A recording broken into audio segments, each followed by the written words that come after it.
Halo, saya mau berbagi tips yang saya sudah buktikan.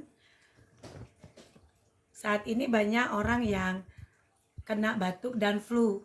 Dan batuk flu ini saat ini bisa mengenai anak-anak sampai orang dewasa.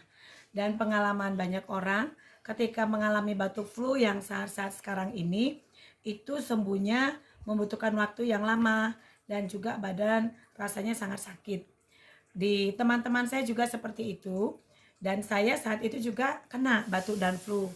Melihat pengalaman teman-teman saya yang sudah minum obat macam-macam namun juga masih belum sembuh dan masih cukup lama mengalami batuk flu, dan badan juga sakit, saya akhirnya mencoba meramu yang terbuat dari bahan-bahan yang dekat dengan kita. Saya memblender jahe dan dicampur dengan kencur.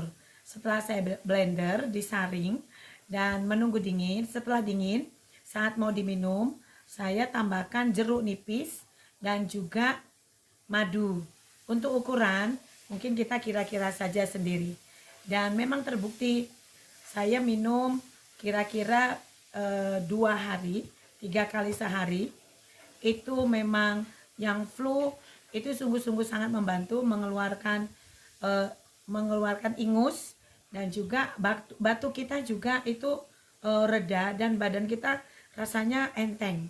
Mudah-mudahan apa yang saya alami dan praktekkan bisa membantu yang saat ini sedang mengalami flu dan batuk berkepanjangan. Terima kasih.